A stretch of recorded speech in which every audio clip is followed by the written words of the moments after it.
Bom dia, meus queridos ouvintes da Web Rádio Meimei. É uma enorme satisfação estar aqui com vocês no programa Saúde e Espiritualidade Você. Meu nome é Ricardo Cavalcante, sou membro da Associação Médico Espírita de Botucatu.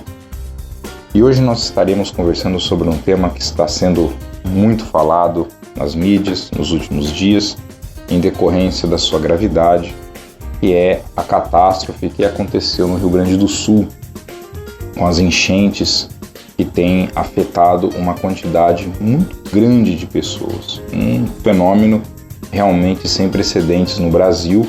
Nós que vivemos num país e não estamos habituados a catástrofes naturais, como terremotos, tornados, furacões, tsunamis, mas que dessa vez fomos afetados por essas enchentes numa quantidade muito grande de pessoas. Então houve um número grande de desencarnes nesse processo e, ao mesmo tempo, um número muito grande de pessoas desabrigadas que perderam tudo, que se encontram em condições de vida bastante vulneráveis por conta das perdas que aconteceram. E dentro desse contexto, nós acabamos também lidando muito com uma quantidade enorme de adoecimentos que acontecem nesse processo de catástrofes naturais. É muito esperado quando você tem um número muito grande de pessoas que perdem suas casas, que vão ter que viver um período muitas vezes aglomeradas em ginásios, galpões, para que até que elas possam, que a sua cidade possa ser reconstruída, o seu espaço possa ser reconstruído. Muitas vezes com acesso à alimentação prejudicado, com acesso à água potável prejudicado. O que acaba acontecendo muitas vezes nesse cenário são disseminações de muitas doenças.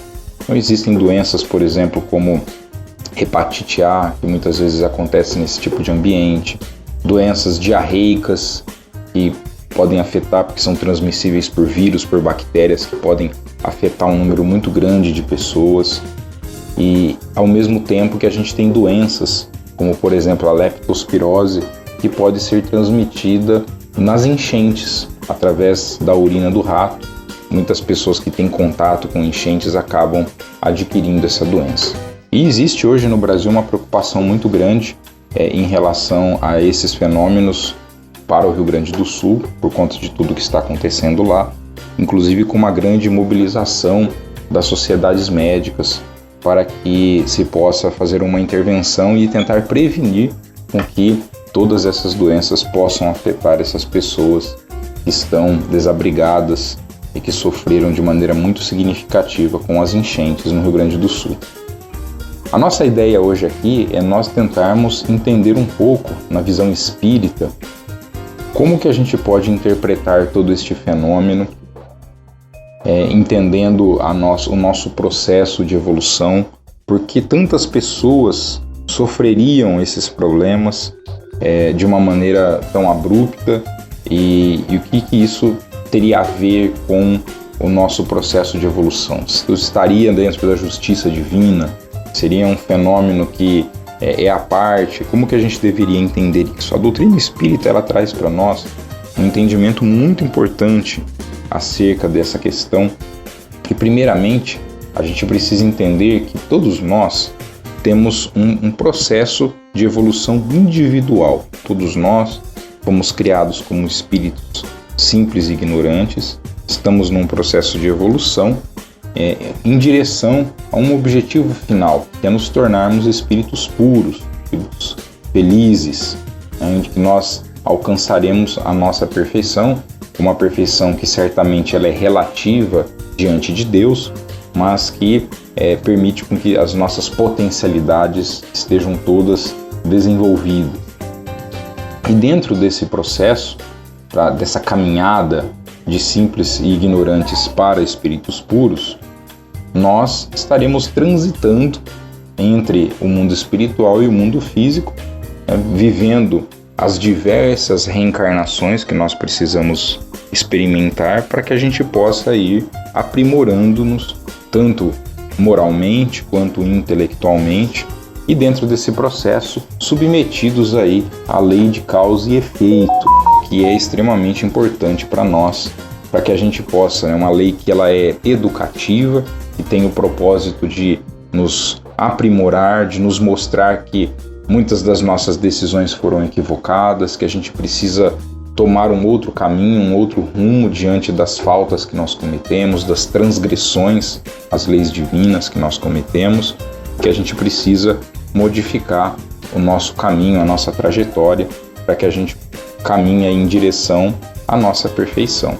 Então a lei de causa e efeito, ela vai vir nesse sentido, buscando essa nossa melhoria, e diante de todas as faltas que nós cometemos, a gente, como Kardec nos ensina no livro Céu e o Inferno, a gente passa por 3 processos, né? A gente passa pelo arrependimento, que é a identificação das faltas, é o momento em que a gente percebe que o erro foi cometido.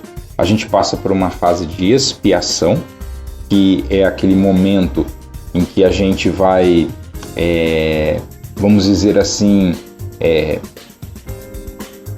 efetivamente expurgar a nossa culpa. A expiação, ela é um sentimento que surge a partir da culpa que a gente carrega diante da falta que foi cometida. E nós temos a reparação, que é quando nós vamos efetivamente corrigir aquele erro que nós cometemos. Então, quando a gente procura auxiliar ou fazer o bem ou ajudar aqueles a quem nós possamos ter prejudicado. Isso a gente aprende na doutrina espírita de modo individual, é o que acontece com todos nós. Mas a pergunta que a gente faz é, mas coletivamente, por que tantas pessoas são afetadas pelo mesmo problema de uma maneira tão significativa, como esse que a gente viu lá no Rio Grande do Sul, como aconteceu, por exemplo, na pandemia da Covid-19? Quantas pessoas não desencarnaram, quantas pessoas não sofreram, que tiveram, né, suas vidas completamente modificadas, que tiveram, né, que perderam financeiramente, muito prejuízo. É o que a gente vê, por exemplo, atualmente com a dengue, quantas pessoas atingidas pela dengue, né, sendo comprometidas de uma maneira muito significativa, né? O Brasil, que hoje lidera aí com um número de casos de dengue, uma quantidade muito grande, muitas pessoas que desencarnam, muitas pessoas que são prejudicadas. Então, esses fenômenos todos fazem a gente pensar coletivamente por que existem essas questões. E aí a gente vai buscar em Kardec essas respostas, e nós encontramos lá no Livro dos Espíritos, em que Kardec faz a seguinte pergunta para a espiritualidade maior, né, que participou lá da codificação. Com que fim fere Deus a humanidade por meio de flagelos destruidores? E a resposta que os espíritos trazem a Kardec é para fazê-la progredir mais depressa. Essas subversões, porém, são frequentemente necessárias para que mais pronto se dê o advento de uma melhor ordem de coisas e para que se realizem em alguns anos o que teria exigido muitos séculos. Então essa fala, né, dos espíritos a Kardec, ela chama muito a nossa atenção, indicando que um fenômeno como esse, como todos esses que afligem coletivamente a humanidade ou um determinado país ou uma determinada região, eles acabam sendo necessários mediante a nossa necessidade de evoluir mais rápido, porque nós nos sensibilizamos mais. A pergunta que inclusive Kardec discute nessa parte do Livro dos Espíritos é assim, mas poxa, no dia a dia nós já não temos a oportunidade de nos melhorar, de nos desenvolver? Sim, mas nós geralmente desperdiçamos as nossas possibilidades e acabamos tendo que passar por esses momentos mais críticos para que a gente se sensibilize. Se nós tomarmos como um exemplo, para que a gente possa entender bem essa situação, se nós tomarmos como exemplo a solidariedade, nós precisamos desenvolver em nós a solidariedade, a fraternidade, a compaixão, o amor ao próximo. E a pergunta que a gente sempre faz é: nós fazemos isso no nosso dia a dia? Podemos fazer, mas de modo geral, né, quando eu digo nós, estou dizendo nós como a sociedade como um todo. nós fazemos muito pouco. Quantas pessoas, né, na nossa sociedade passam fome, vivem abandonadas nas ruas, estão em condições extremamente precárias de vida? E quantas pessoas se mobilizam, se nós pegarmos por quantidade, quantas pessoas efetivamente se mobilizam para que esse problema possa ser resolvido? Não são muitas as pessoas, se nós pensarmos na sociedade como um todo. A maior parte das pessoas, por mais que elas entendam que isso é um problema, entendam que, puxa vida, essa pessoa precisa de ajuda, mas não há uma mobilização para aquilo. Aí você precisa que aconteça uma catástrofe como essa do Rio Grande do Sul, para que uma quantidade enorme de pessoas fale assim, nossa, a gente precisa ajudar. Então vamos mandar lá alimento, vamos mandar cobertor, vamos mandar roupa, vamos... E aí você tem uma mobilização enorme.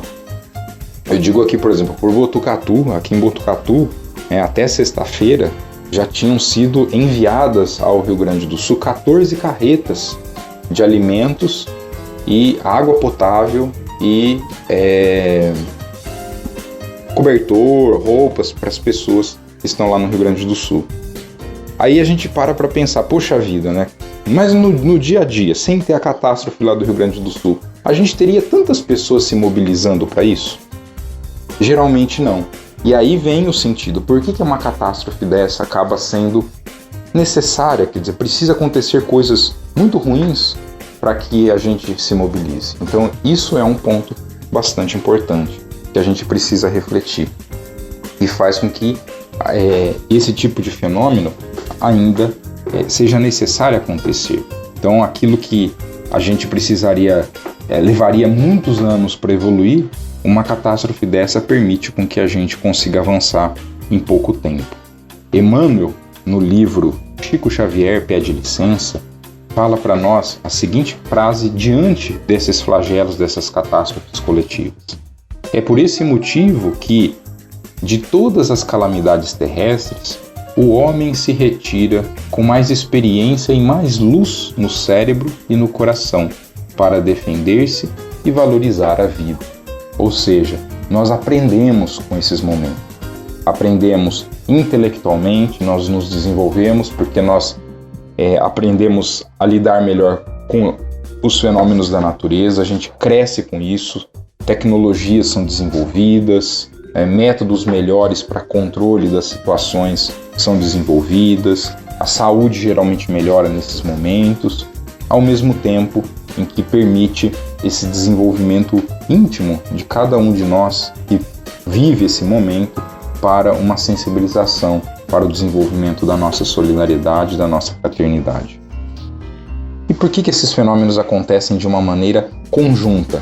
Será que essas pessoas têm algum compromisso em conjunto? Geralmente sim. Existem compromissos que podem ser adquiridos conjuntamente e não individualmente. Lá no livro Obras Póstumas, de Kardec, existe uma mensagem de Clélia Duplantier em que ela fala que existem 3 níveis de responsabilidade aos quais nós estamos envolvidos. O primeiro deles é o nível individual, é o indivíduo consigo mesmo, em que é esse que a gente está habituado a discutir e a trabalhar quando a gente fala muito, né, sobre todo o conhecimento da doutrina espírita. A gente tem o nível de responsabilidade que é do indivíduo para com o seu próximo, então para com a sua família, para com as pessoas da sua convivência, que são as ações comuns que a gente faz para as pessoas que convivem conosco. Também a gente está bastante habituado a trabalhar. Mas aí a Clélia Duplantier fala que existe um nível de responsabilidade que é do indivíduo para com a sociedade. Todos nós temos isso. São os compromissos que a gente assume para com a sociedade, são os compromissos sociais. Todos nós temos uma responsabilidade. Esse compromisso ele pode ser de um grupo pequeno de pessoas, pode ser de grupos maiores, mas pode ser até de grandes nações. Você pode ter uma nação inteira comprometida. A gente sempre gosta de citar um exemplo quando a gente pega, por exemplo,